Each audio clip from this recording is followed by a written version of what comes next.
Hello and welcome to Ottawa Experts. I'm your host, Barbara Balfour, and I'm so pleased that you're joining us for a discussion on a topic that's actually near and dear to my own heart: how to complain and get what you want, negotiation tips for higher salaries, better customer service, and happier relationships. Maybe you're up for a promotion at work and don't quite know how to defend how much you're worth to your boss. Or maybe you're still seething from a really bad customer service experience. Or perhaps you feel taken advantage of by people in your personal life who keep on taking and don't quite give back. So this is the show for you. Here to address these topics and address your questions are some of Ottawa's top negotiators.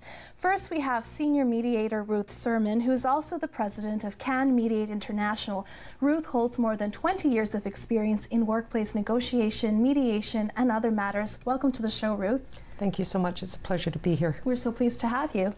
Next, we have Natalie Martin, who is a marketing freelancer and the president of Femme City Ottawa. This is a professional women's business network that helps female entrepreneurs.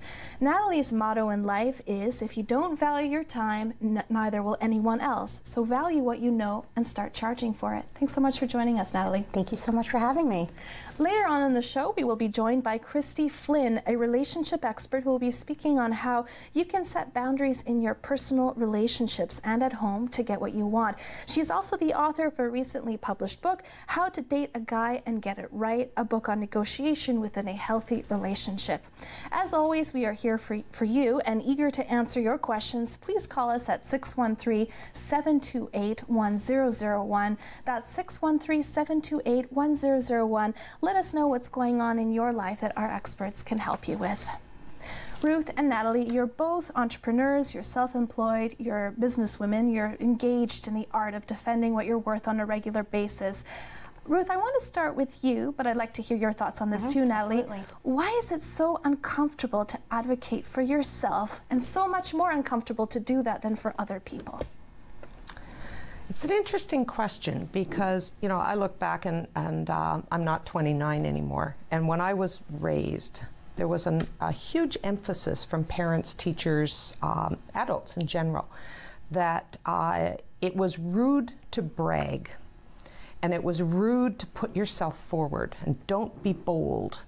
You know, we heard a lot of that when we were kids. And so as a result, the message then that we're giving children when we teach them that is, yeah, you're not, your opinion, your thoughts, your whatever you wanted to say isn't really necessarily what we want to hear. And so if you hear that often enough, then I think as for a lot of us, we discount our value, we discount our worth, and we are maybe a little hesitant to speak up and say, I can do that, I'm good at that, and I'm worth getting paid for my expertise, for my skills, for my knowledge, and for my abilities. There's a lot of messaging around, especially for women, around modesty, around humility, being humble, being modest. What do you think, Natalie? Has that been your experience as well growing up?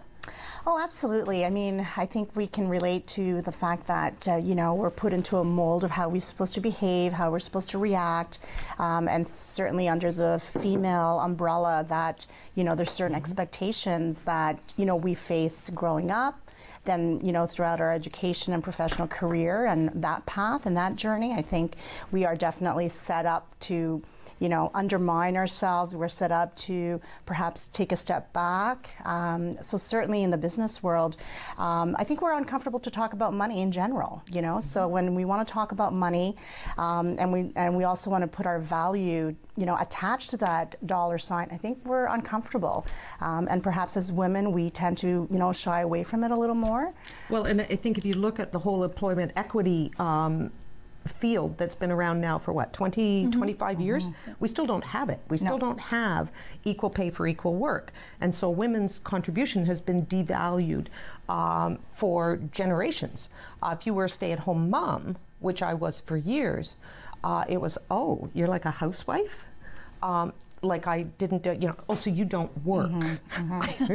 You don't provide anything of value. Yeah, that used to be a real button, shall we say, trigger for me. And I finally got to the point where I wouldn't tell people I was a stay-at-home mom. I would tell people I was a domestic engineer. Fabulous. Yeah. Because I figured, well, you know, if a garbage man can be called a sanitary engineer, then I should be able to be called a domestic engineer. That makes sense. Natalie, you deal a lot with female entrepreneurs here in Ottawa. What kinds of things do you hear coming out of their mouths in terms of insecurities and defending what they're worth that you wouldn't normally hear from the mouths of a man in the same industry? I think what I hear the most is that they really have to prove themselves maybe twice, 3 times more. They have to really showcase their talent at a higher level, is what I'm hearing. And it goes for all generations. So, you know, I'm meeting women who are millennials. I'm meeting women who are, you know, at a later stage of their careers, and they're still struggling, you know, finding themselves in a situation where they have to really showcase that they are at the same level of their counterparts, their male counterparts. So that is the bigger struggle, I think. And then for women who are running their own business, I think what I'm hearing is that they have to work twice as hard to get the same value and to get the same return as men, is typically what I'm hearing. So given the biases that still exist in our society, would you, Ruth, counsel women to negotiate differently than you would counsel a male client, for example? And what would be the main differences? I would agree with Natalie in the sense that, you know, there's that perception that you have to prove yourself. I think to a large degree, and I believe that when women start to realize that they do have true value, that they can do the job, and when they can kind of shake off that constraint that we've put on girls from the time, you know, they were tiny all the way up, they're actually very good at negotiating. The challenge is not so much whether they negotiate well, but it's almost like we have to give ourselves permission to negotiate what we believe we're worth. And when we feel we have that position, then in some cases, especially for somebody who's had a history of negative encounters, sometimes it's almost, you know, getting to the point where you can pull it back a little, because sometimes we go a little over the top. And I've seen that happen where somebody's gone from being passive through being assertive and now has moved into aggression. And so if you look at the styles of negotiating, they've adopted a very hard negotiating style, which is more demanding, more more aggressive, and isn't going to give in and isn't going to take no for an answer. So I think we have that whole continuum that we work on, and it's finding the place that people are comfortable for them. And that will be different for everybody. Do you think a female negotiator who can tone it down a little bit, who can approach a topic in a softer way, may be more successful than a woman who has a very hard-nosed approach? It seems like women in society, you know, over the last few years even, who are more hard-nosed, who are more assertive, have been criticized quite a bit. You look at Hillary Clinton, you look at Marie Henein, who is most recently Jean Gomeshi's lawyer, and who does a great job at what she does, but has become so heavily criticized for being so good at what she does. I think, unfortunately, that's the reality that we face as women, whether you're in business or in any profession. I think, you know, men are, you know, if men are in leadership roles, they're seen as, you know, very successful and assertive, and, you know, they're described in more of a positive manner. And, you know, the woman, you know, that same woman could hold the same role, but then she would then be described maybe more pushy and seen more negative. So I think that's where, you know, we're kind of trying to navigate as women, trying to negotiate our value. I think that, you know, for myself, when I'm negotiating a contract for myself, whether it be, you know, for a marketing project or, you know, different clients, I mean, I really try to stick to what my value is worth. And it takes a while to get comfortable with understanding the type of work that you can, you know, deliver, and that, you know, this is what my package is worth. And it's okay if the person doesn't want to pay, but you need to really try to stay away from watering down your value. And I think as women, we easily do that more than, I would say, my male counterparts who do the same work that I do. So do you think to be a good negotiator or to negotiate well in any matter, do you have to have a really good self-esteem? Oh my gosh. I mean, I think, you know, you have to understand, you know, what you're worth. So I think by understanding what you're worth, and if you see yourself in a positive manner, I think it definitely helps. I wouldn't say that we go through moments that, you know, we're not insecure. I think men and women face that. But I think if, especially as an entrepreneur working for yourself, you are your breadwinner. You depend on yourself. So you need to have some kind of understanding of your own self-worth. And I think, you know, it takes a certain kind of personality to be able to, you know, be an entrepreneur. So give me an example, Natalie, of something that you negotiated in your everyday life that you thought went well. Well, I would say, you know, going through with FemCity Ottawa, we launched, you know, that platform in March. And, you know, there are a lot of women that come to this platform with a certain expectation of, you know, what they want to see. And a lot of women want to contribute to FemCity. And I think that, you know, for myself, I want to see FemCity deliver certain events and certain programs. So I have to negotiate, you know, what is it that we want out of FemCity to ensure that, again, you know, it's not about delivering something for everyone's needs, but really staying within that focus of what FemCity is about. So that would be an example, is really, you know, understanding your brand. And what about you, Ruth? What about in your everyday life? I think confidence comes from success. I think a lot of people, men or women, but certainly women, go into initial negotiations when they're first starting to do this, discounting their experience at negotiation, when in reality we negotiate all the time. I negotiate in the morning when my alarm clock goes off whether or not I'm going to hit the snooze button. I negotiate what I'm going to eat. I negotiate with my kids. I negotiate with everything. We have a ton of practical experience in negotiation. And as a parent, you're usually fairly successful in terms of negotiating, getting your kids what you want them to do. So I think a lot of it is translating that into the business world. So I can remember some of the first contracts that I had to negotiate years ago, because I've been doing this now since far longer than I'd like to acknowledge, mid-1990s. And I can remember somebody saying, you know, put together a contract and then we'll talk money. And it was just like, I don't know how to do that. And then I realized that yeah, I do. I had to wrap my head around the contract end of it. I had to wrap my head around making sure I was good, for like that I was getting what I needed, and then I was. That's part of life. Yeah. Well, we're just about to head to break, but when we come back, I want to hear more about some tips, tricks, and techniques, and some throwaway lines that our audience can use in their everyday life. So don't go away. We'll be right back after the break.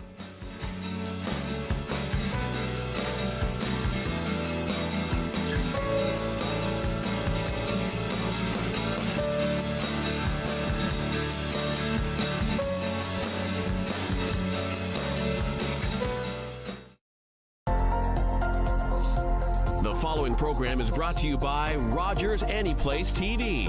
Enjoy exclusive content for free. Visit RogersAnyplaceTV.com. Join world leaders as they share innovative solutions for the pressing issues the world faces. Watch the One Young World Ottawa Summit exclusively on Rogers TV. With the new Rogers Anyplace TV app, now you can take your TV entertainment on the go. Watch the shows you want from anywhere on your favorite device. Hundreds of movie titles, your favorite shows, even sports and news, live or on demand. With a new look and feel that makes finding what you want easier than ever. And the best part? Anyplace TV is already included with your TV package. Download the new app today and make Anyplace a TV place. As we get older, we all want to live happy, healthy, and maintain our independence. Making healthy choices is one of the many ways we can help make that happen. So grab a water bottle, a towel, some hand weights, and join Anita Finley 6 days a week as she takes you through workouts that will help increase your strength and balance. As well, Ottawa Public Health has some great tips on how you can maintain a healthy and independent lifestyle. Join us for Better Strength, Better Balance, only on Rogers TV. Hi, I'm Kathy Donovan, host of Refresh Your Passion, a speaker series for people who want to do more, be more, have more, and share themselves more in the world. Refresh Your Passion, only on Rogers TV.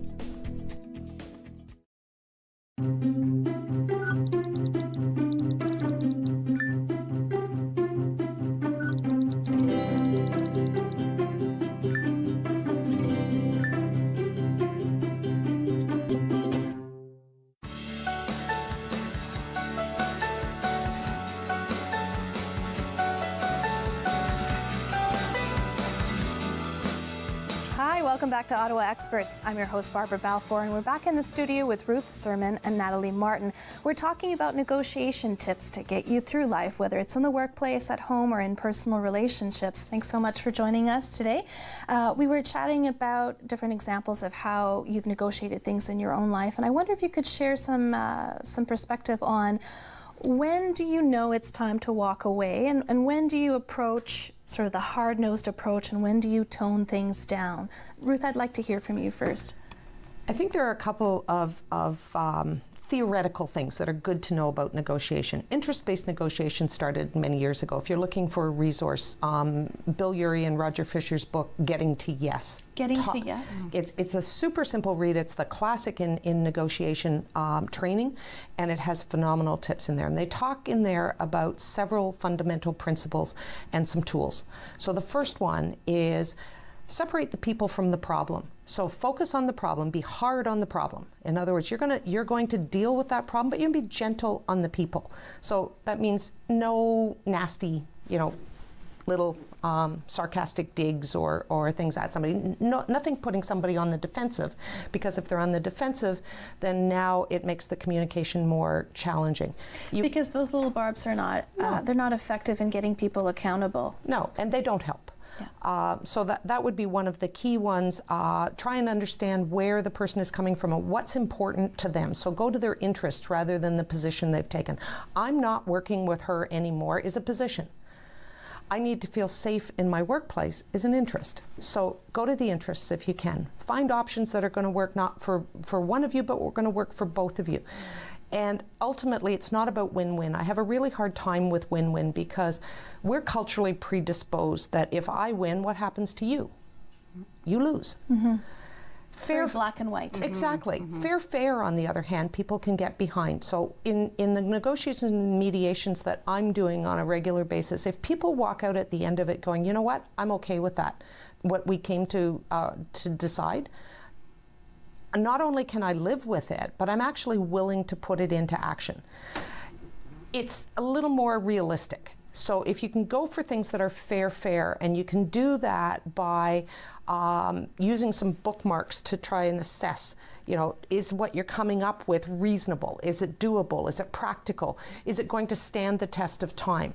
Is it in your best interest to do it? So in negotiation terms, they call it your BATNA and your WATNA, your best alternatives to a negotiated agreement and your worst alternative to a negotiated agreement. Catchy terms. Catchy terms, absolutely. But it's important to know, when should I say, yes, this is a good deal for me, and when should I walk away? And you have to figure that out. But not only you need to figure it out for yourself, you also need to figure it out for the other person, which means you're going to be hunching or guessing what's going on for the other party, because you want to know when they're likely to walk away, and you shouldn't push them any harder because you're not going to make progress.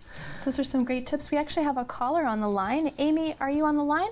Yes, hi. Hi, Amy. Did you have a question for our guest? I do, yeah. So I've been working at a company for a few years now, and in regards to like all the work I've been doing and trying to establish myself, I feel as though I deserve more of a pay raise, and I want to talk to my bosses about this, but I'm not really sure how to go about it without, sounding like greedy or arrogant. So any tips regarding that would be super helpful. That's a great question, and you spoke to this earlier, Natalie. What do you think? Well, I think it's important to leverage yourself, whether you work for yourself, and Amy, you work in an organization where, you're going to be approaching your boss about, understanding where you fit in with that organization. And I think that's an important step, is that before you go for the ask, is that understand where you fit in within that organization and what is it that you contribute. So, look at potentially the last year, what is it that you worked on, and how did that contribute to the advancement of the organization that you're working for, and put value to that. I think it's really important to put value to that. You mean like a monetary value? Yeah, it could be a monetary value, and also a human value, obviously, but we can't always monetize that, a human value. So monetizing that, if you can, I think is really important. And then I think it's also important to demonstrate that you are committed to the organization that you are working for, and that you want to contribute long term. So not only going in with, this is what I've done, this is what I'd like to continue working on, and I believe that, this is potentially fair for me to ask, for this amount moving forward, because I see myself in, going in, in a direction in the next 2-3 years, depending on the commitment that, you do have for your organization. It can, it is sometimes a little bit scary to ask for it the first time, but, it takes once, and then you get used to it. And, if you do have a good relationship with that supervisor or that person that you report to, hopefully, that communication can start. Ruth, what did you have to add to that? There are a couple of things that come to mind. I do a little research, Amy, and find out, what the going rates are for similar work that you're doing within the industries, just so that you know sort of upper and lower limits, and then you can assess where you're at. The other thing that I find is that it doesn't hurt if you can find somebody who's going to play the role of the supervisor and do it in a fairly tough fashion. Do a mock interview with that person and practice so that you have multiple options available to you. So in other words, if the supervisor's response when you bring it up is, oh yes, absolutely, come on in and sit down, I've been thinking about having that conversation with you, that you can continue from there. On the other hand, if the supervisor says, what, you want more money? That you've got a plan for that as well. So it's having a plan A, plan B, plan C in your head as to how you're going to do it, so you can carry the negotiations forward in a constructive fashion without getting as rattled as you might otherwise. Just some kind of preliminary tips until you get a little more confident with it. So keep it factual, document your successes. Does that answer your questions, Amy? Yeah, no, that's super helpful. I really like the fact of thinking worst case scenario, to kind of just think of everything that maybe could happen, so I could be prepared and kind of stand my ground, I guess, in a way. Mm-hmm. Ruth, what would you say in the worst case scenario if your boss says, what? You're here asking for more? Say, well, yes, actually I am, Barbara, because, I've been thinking about this a lot, and in the past few months, I've done, I've done this, and I've done this, and I've done this, and I recognize that you need to manage costs. So wherever you can, address preemptively what you think their arguments are going to be, because it takes a bit of the wind out of their sails. So I know, Barbara, that you need to manage costs. I'm not asking, to bankrupt the company.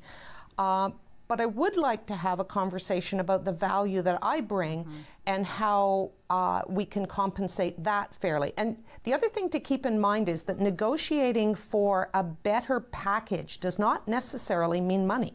There are a lot of other things you can negotiate for in the workplace that may actually be more valuable than money, like flexible working hours, like more vacation, like benefit packages, so many other things.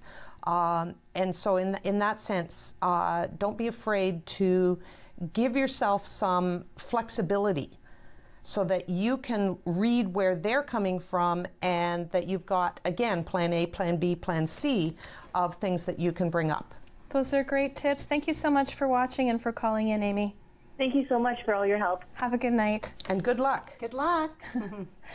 Natalie, tell me a little bit about some of the common scenarios that you see in your work as the president of FemCity Ottawa. What is it that you do, and how do you help female entrepreneurs get what they want in their own lives? Well, one of the things that FemCity does is that we do bring women from different backgrounds together, and we really want to encourage women to network, to collaborate. I think FemCity is really getting known for that collaborative approach.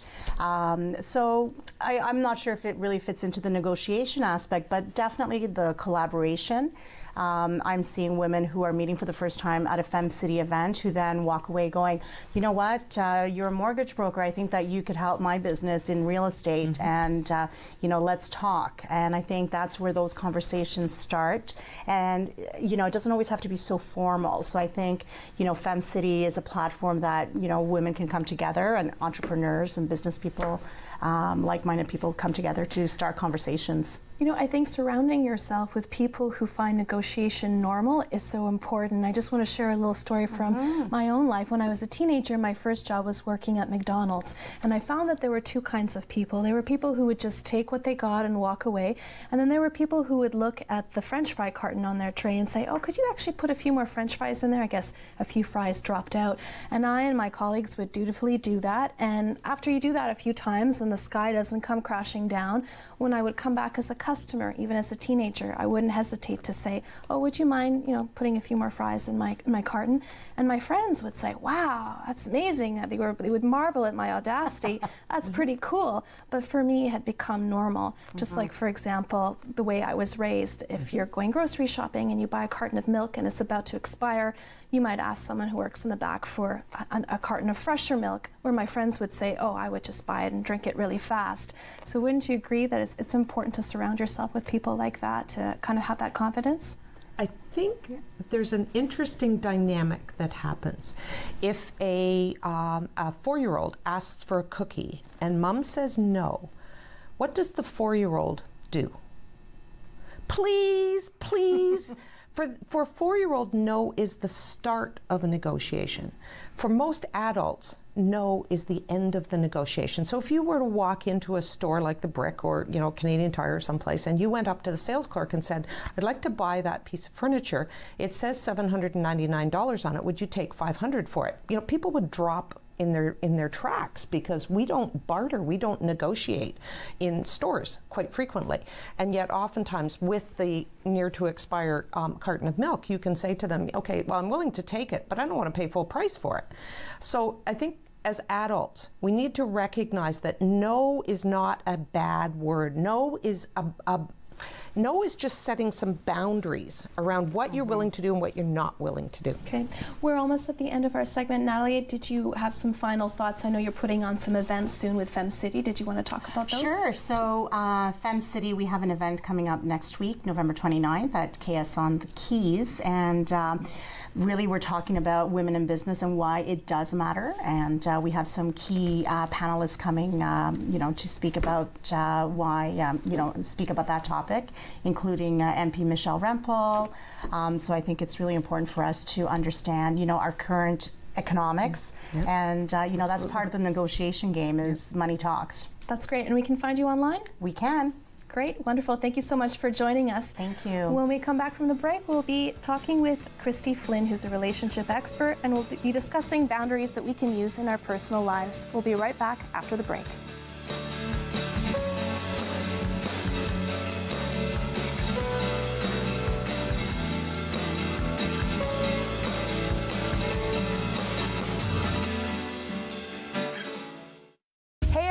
It's Carla from Carla in the Kitchen. Join me every week as I give away some of my top secret recipes.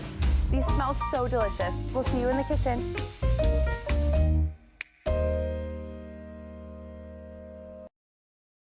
Was that 4 or 5? He's lost count and still thinks he can drive. Do you think he knows that when he is caught and charged with impaired driving, he'll lose his license and a lot more? If he gets in his car, he'll face costs exceeding $20,000. Does he realize he could have a criminal record for his choice to drive? And it could be much worse if he crashes. I wonder what he'll be thinking tomorrow. Have a hold on one at 15. Visit ArriveAlive.org to find out more. Arrive Alive. Drive sober. Who knows what the gods have in store for us? There is going to be a war. A war between brothers. A war that will make me the king of Kattegat. The end of our world is here.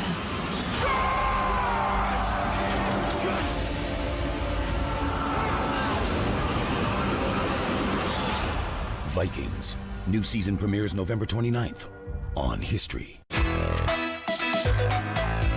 My name is Bara Adi and I'm a volunteer at Rogers TV. I love most about volunteering that I do give back to this community, and I love the experience I'm gaining. This is my major and I really do love it. I do it with passion. As a newcomer, I wanted to feel that I fit in the community. It's made me more confident and it's improved my communication skills.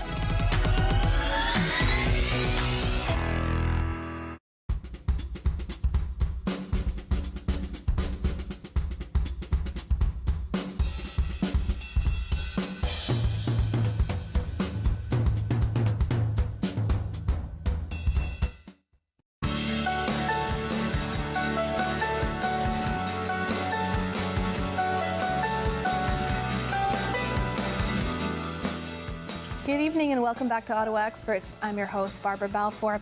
Well, defending what you're worth is one of the most exhausting things about owning your own business, but we also defend what we're worth in smaller ways every day of our lives, when we order a meal, when we get a service, or when we enter or leave a relationship with a person. And here joining us in the studio now is relationship expert Christy Flynn. Thanks so much for joining us. Thank you for having me. Wonderful. And Ruth, thank you so much for staying on and chatting with us about the workplace aspect of negotiation as well.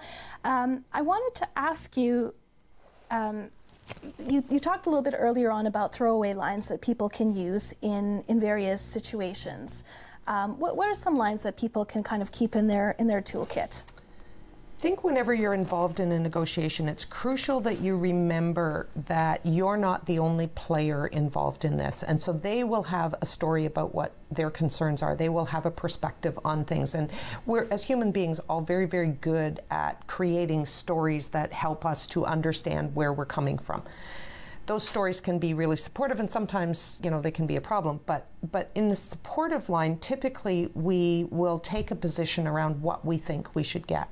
Now, while I'm making a position where I think I should go, sometimes I need to realize that you're also making a position. So if I'm the employee, you're my boss, the boss will have a perspective on how good I am as an employee, the employee will have a perspective on how good they are as an employee, and they aren't necessarily the same.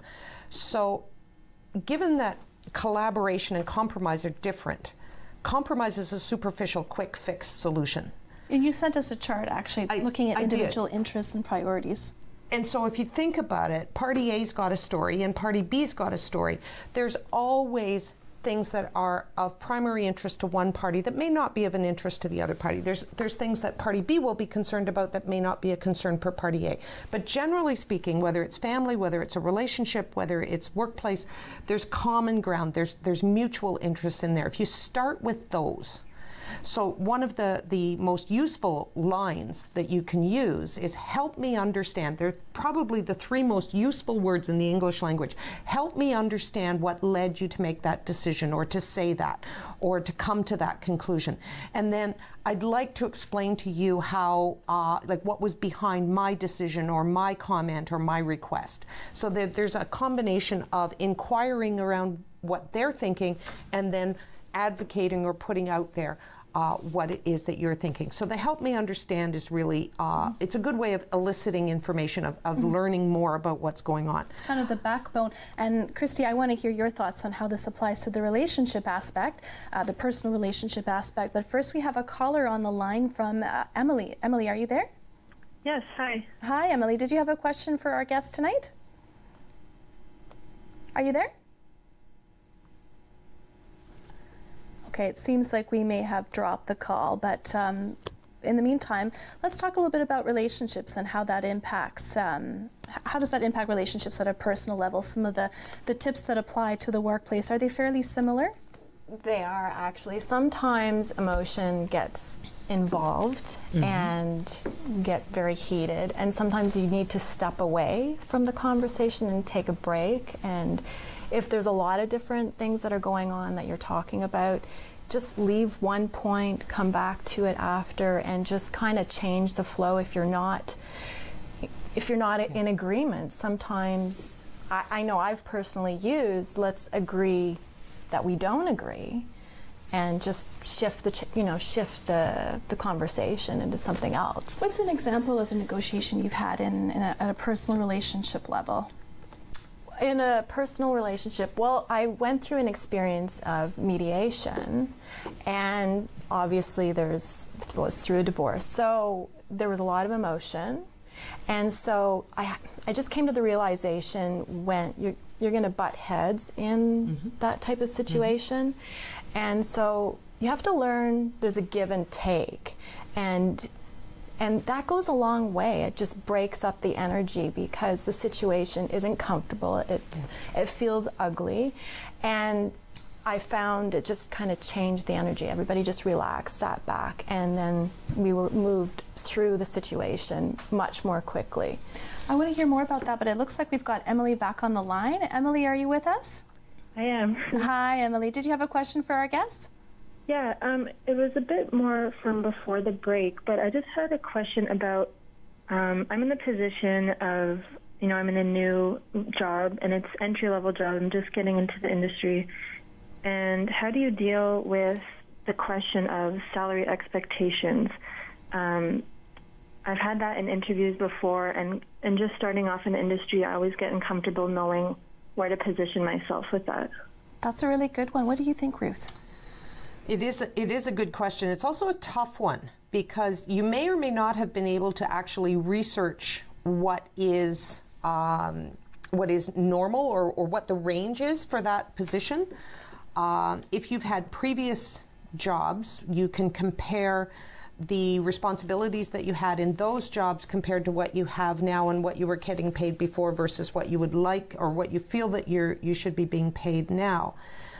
One of the big questions is don't get pulled into answering that question right off the bat. It's the same if you're a self-employed person negotiating a contract. Often people will say, I'd like you to come in and do this. What do you charge? I see, Christy, you're in agreement with this. What was your experience? Well, I think it's best for you to sit back and listen and let the other side talk so you actually figure out their position. So it's kind of a game, isn't it? It is, actually. Doing your research is really important for the industry, and this isn't taught in schools. That's the problem. That's my concern. So I'm a real advocate for the younger generations to make sure they're taking the time and they're not jumping into these major decisions. Anything related to money and it affects us personally, you should take your time. So never answer the question up front. What else do you think, Ruth? I think a lot of it has to do, and I'm thinking, Emily, in terms of how I would deal with it, and I don't deal with salaries so much because I own the business and so I'm negotiating contracts for the business, but I think the dynamics are very, very similar. And to me, the critical thing to think about is value. How can you bring value to your employer, and how can you articulate that value so that they understand? And in order to do that, I totally agree with Christy in the sense of sit back, ask questions. And one of the best sort of approaches that I've seen that is, you know what, I'd like to talk about salary, but first I'd like to know a little bit more about the responsibilities I'd have, about the company, and hopefully you've done your research already before you went into the interview, so you know some about it. But, you know, where do you see the company going, and if you can name particular projects that they're working on so they know you've done your homework, that can help. So it's more of a deflect the question for a little bit. One, it gives you some time to think. The other trick, and this is going to sound very, very strange, but always have a mug with you. Because when somebody asks you a question and you need a second to think, then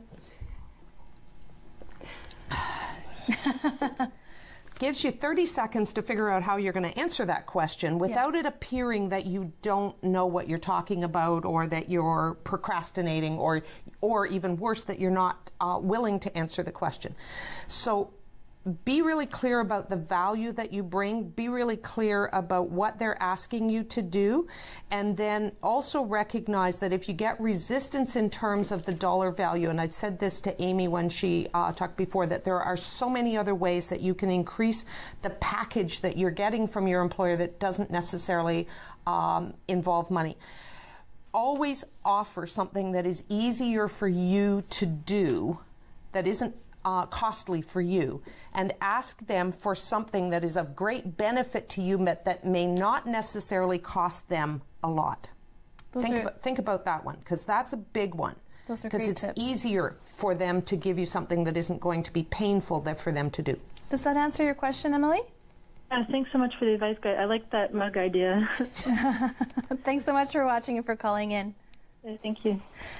I'd like to talk a little bit about the cultural differences in negotiation. For example, when I've traveled to places like Asia, it's normal to bargain. It's normal to negotiate for things, and vendors in the market are kind of put off if you accept the first asking price. Absolutely. In some Islamic Muslim countries that I visited, if you are the first shopper of the day, they believe that you bring them good luck, so that they're actually going to give you a really good deal. And it's having that kind of insider information that's really important, I think, to arrive at what you want. Christy, can you maybe speak to that from a personal relationship perspective, or even from the perspective of what you went through? You know, how do you get at obtaining that personal information about the other person or the other situation that gives you an edge? I would say just doing your research with respect to going to a country, because I've been to Jordan and there are differences. So asking, polling, I know social media is a great place to ask questions and to get some feedback, because people actively like to help other people. I do know there's a tip that I wanted to offer to the audience, is the fact that there are online applications such as Fiverr, where you can do extra research and you know, get some information from at least 3 places to give you that feedback, so you can make a better decision on whatever's going on. We've been talking a lot about workplace issues, but I really like to get into the personal relationship aspect. What if you're one of those people where you constantly find yourself in friendships where you are the giver and people will take and take and take, and you're feeling hollow and unfulfilled because you're not getting a good bargain out of it? How do you deal with a situation like that? What do you think, Ruth? Well, there's actually something called the doormat syndrome. Which is someone who typically accommodates what everybody else wants. So for them, the relationship is incredibly important, and they want to protect the relationship, and they will often do it by sacrificing their own interests, their own concerns, their own issues for the sake of the relationship. And so, you know, I think the world is full of people who tend to be givers and who tend to be takers. Standing up, if you're a giver, it can be tough, especially if you have a history of not speaking up, because what often happens is that people then kind of ignore the fact that you're in the room because you don't normally step in. So I had a client actually who had been a very chronic accommodator and finally decided, it was in her family actually, not even at work, that she was going to stand up and say something. And I think they were negotiating where they were going to go over the Christmas holidays for dinner. And they were talking about Italian, they were talking about Chinese, and she wanted to go for Greek.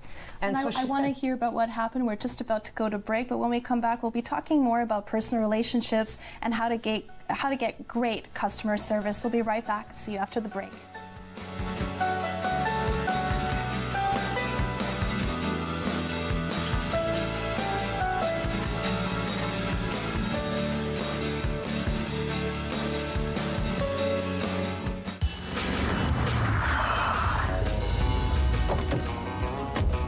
Hey, Gabe, we're supposed to be at City Hall. We're gonna build it right here. Oh, yeah, sure.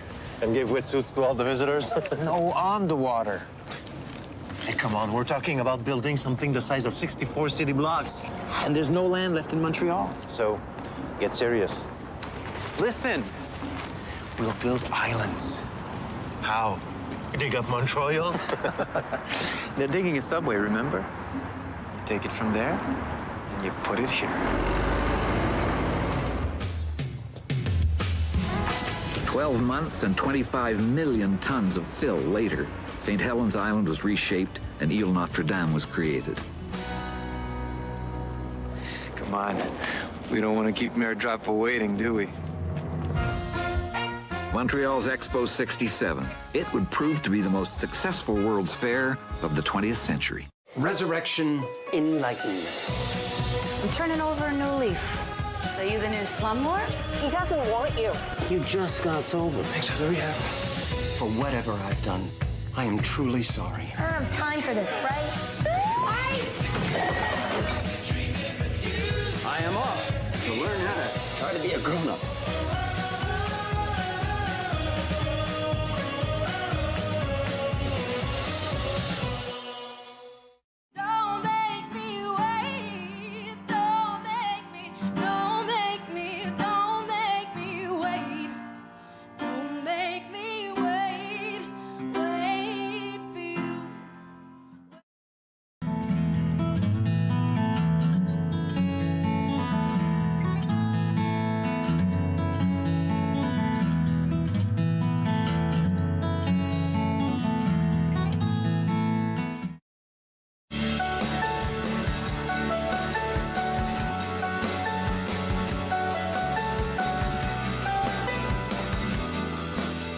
welcome back to Ottawa Experts. I'm your host, Barbara Balfour, in the studio with Ruth Sermon and Christy Flynn. Ruth, you were in the middle of telling us something really interesting just before we went to the break. You had a client who suffered from doormat syndrome? Well, she just typically was an individual who she valued the relationship so much that she didn't want to do anything to cause it grief, and so she wouldn't speak up, and she decided that she really needed to become more assertive. And so over the Christmas holidays they were trying to decide where they were going out for dinner, and family had made suggestions of different restaurants.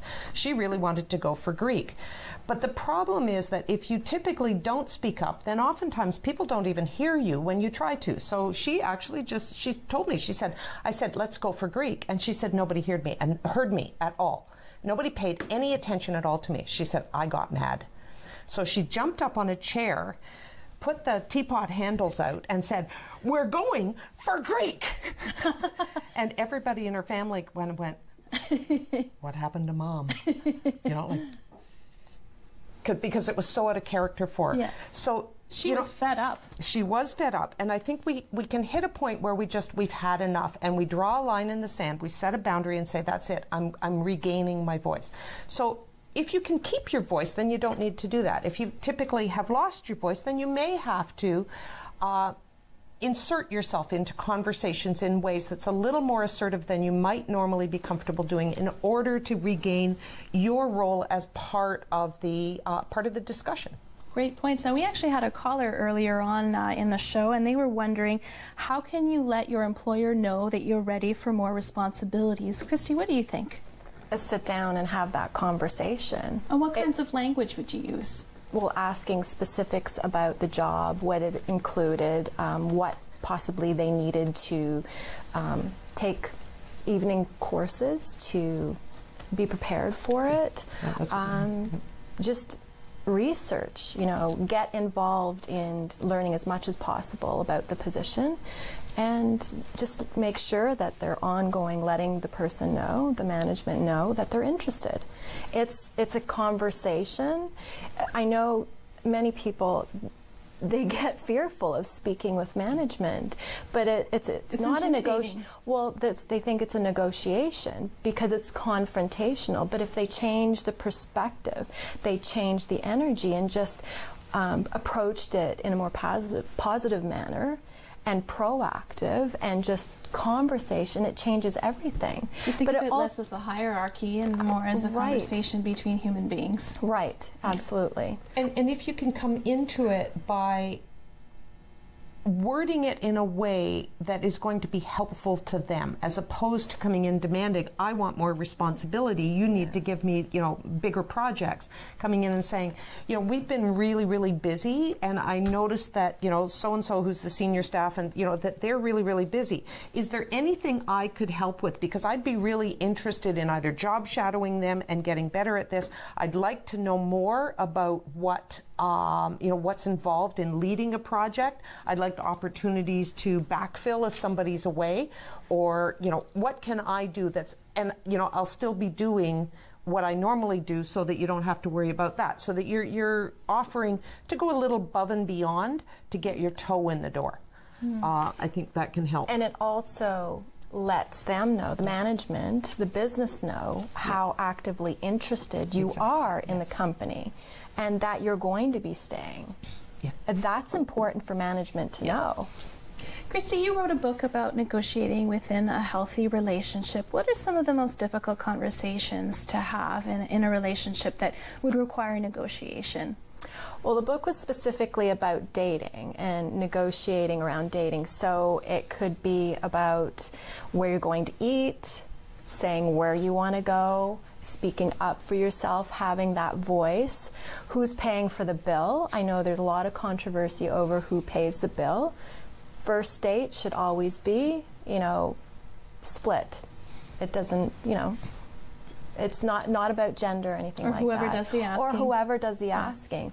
You're constantly negotiating in relationships, all relationship, especially with a partner. So it could be about housework. This is separate from the book, but it could be about the garbage, whatever, that everybody is participating. It's not one-sided. There's a give and take. And when there's one side doing more than the other, resentment builds, then conversations aren't happening. People start jumping on chairs with the teapot handles, right? Well, and then there's just aggressive conversations, and you don't want it to get to that point. So it's keeping an open conversation all the time. Do you think that there's a time and a place for an aggressive conversation? Do you think that sometimes those can be helpful? What do you think, Ruth? In a personal situation, not in a workplace. I think there's a time to be assertive if, my grandmother used to say, is this the hill you want to die on today? Pick your battles, right? Pick your battles, exactly. If something is becoming a major detriment to the relationship, then I think you need to have a conversation to deal with it. My suggestion would be don't let things fester. Be willing to own whatever it is that your contribution is to this, and don't sit there and tell me you haven't contributed, because if you are part of the relationship, then you are part of what's going on, and you may own this much, you may own this much, but whatever it is, own it. So it can be as simple as saying, Christy, I wish I had thought to bring this up sooner. I shouldn't have let this go, because we need to talk about this, and it's bothering me. Share with them the impact that it's having on you, and then actually describe what it is that you're experiencing. Don't assume that they know what's going on for you. You're also acknowledging your accountability. Yeah. I was just going to say that I find that people get lazier in the relationships. In and they any let relationship, right? Yeah. Right. So, and they let things go, and like you said, fester. Yeah. So, it's really important to continue the conversation and deal with things on an ongoing basis, because when you let them go, you're not going to be fighting about the garbage. You're fighting about really important things. And when you lose communication, there's going to be a breakdown in a relationship. It's interesting what you said, Christy, about people getting lazy in relationships, because it's not just romantic relationships. I find with certain service providers, let's say hypothetically someone's been cutting your hair for a really long time, and then suddenly you realize that they just haven't been putting as much effort into your service as before. How would you have that conversation with them, well past the start of the relationship? They always talk about how it's important to maintain your boundaries at the beginning of a relationship, but say things are going downhill kind of in the middle. What would you do? Again, it's just actively having a conversation, letting them know, and then they'll step up. But sometimes it sounds so simple, but having that conversation is the most difficult step. And you have to start with the first step. And if that's the best thing that I can say, is when you're advocating for yourself, it's not ever an easy conversation. Like, I've had the difficult conversations with the friend that makes you feel guilty because you don't spend enough time with them, and it gets too much. I've had those conversations. How did they go? Well, the other side, she was saying that, okay, she would make the effort, but it never happened. And so we just stopped hanging out. The friendship ended. And I think in all our different types of relationships, our friends, our best friends, our BFFs, they're not going to be around forever. Some come and go, some come back. And you can renegotiate. That's one of the things. It's like a contract. Renegotiate your friendship and just say, okay, clean slate. It's not going well, and have the difficult conversations. What do you think, Ruth? I think it's important to recognize that you can't negotiate personality. You can't negotiate values and beliefs, but you can negotiate behavior. So if you're experiencing behavior that you're finding problematic, rather than coming in with a, what are you doing? Why is my hair such a mess? Like, you're not doing nearly the job that you used to, which is going to put the other person on the defensive. For me, I prefer maybe a slightly more subtle one. And one of the expressions that I adopted many years ago, and I found it works quite well, is what I would call selective stupidity. Okay. I get really confused a lot. So I'm really confused, because when you first started cutting my hair, Barbara, I used to leave and it would just fall exactly the way I wanted it to, and it doesn't seem to do that anymore. Has something changed with my hair that doesn't allow it to do that? And then you just get really expectant looking and stop talking. So there's definite value in shut up at some point and give them a chance to respond. But you've got to look at them in a way that they actually realize you're waiting for a response. And then you may get back, well, no, it's not your hair, but I have to admit I've been a little distracted. And you don't know what's going on in their world. Everybody lives a public life, a private life, and a secret life. We have no idea what's going on in somebody else's world. They could be dealing with a dying parent. They could be in financial difficulty. They might have a teenager that's driving them crazy, or they've been evicted from their... You don't know. So sometimes it's not personal. It's just simply that the reality of their world means that they're not necessarily functioning 100%.